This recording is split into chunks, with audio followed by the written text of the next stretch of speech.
NBC5 responds. A caregiver admitted to stealing tens of thousands of dollars from an elderly woman in Joliet. She was caught. She even pleaded guilty. The case pretty much seemed to be closed. But more than a year later, the shock came. The bank was demanding the elderly woman's daughter repay every dollar that was stolen. And that's when NBC5 Responds PJ Randhawa stepped in. A picture of youth and promise. That's how Elizabeth Collins wants to remember her mother, Jane. She prized this picture. But in November 2025, at the age of 84, her final days were marked by deception. She learned her trusted caregiver, a woman named Maria Sikorsky, stole hundreds of thousands of dollars from her. How did your mom feel after, finding out about the fraud? I imagine spending so much time with the caretaker 12 hours a day. It was probably difficult to hear. It was very difficult, and she did not want to believe that it happened. She became like family because she had worked for my mother for so many years. Their friendship unraveled with a call from the bank in 2024. They said that there was unusual activity on her account. Elizabeth went straight to her mother's home and asked to see the checkbook. What she found was staggering.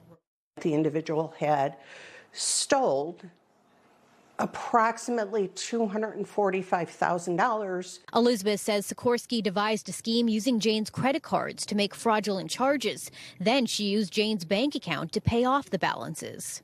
So when I contacted the bank, I said, I want all of those phone payments reversed. Court records show Sikorsky pleaded guilty to stealing the money from Jane. According to the court order, Sikorsky was responsible for paying back the money to the banks involved. But soon, Elizabeth's mother started receiving bills from the bank. They wanted her to pay them back the stolen $141,000. Eventually, they sent her to collections. Part of the reason why I think this whole event hastened her death is she was always afraid that she was going to outlive her money. She died in November 2025, the dispute still unresolved. And days later, Elizabeth received a fraud claim denial from the Bank of America. Their rationale for denying the claim the last time was the statements were received by my mother and that payments had been made on the account. Out of options, her estate attorney suggested she contact NBC5 Responds.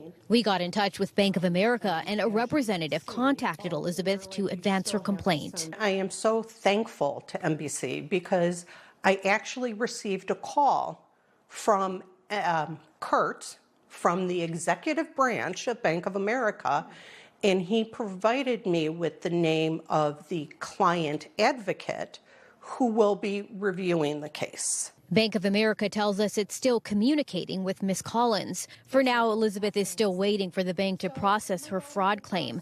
And she has some advice so this doesn't happen to anyone else. I would recommend that people actually get on their parents' accounts so that way they can, through the internet, go online, look to see what's going on.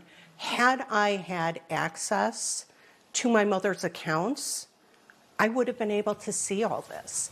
We reached out to Sikorsky and spoke with her daughter. She declined to comment. PJ Randhawa, NBC5 Responds. Thank you, PJ. Appreciate it.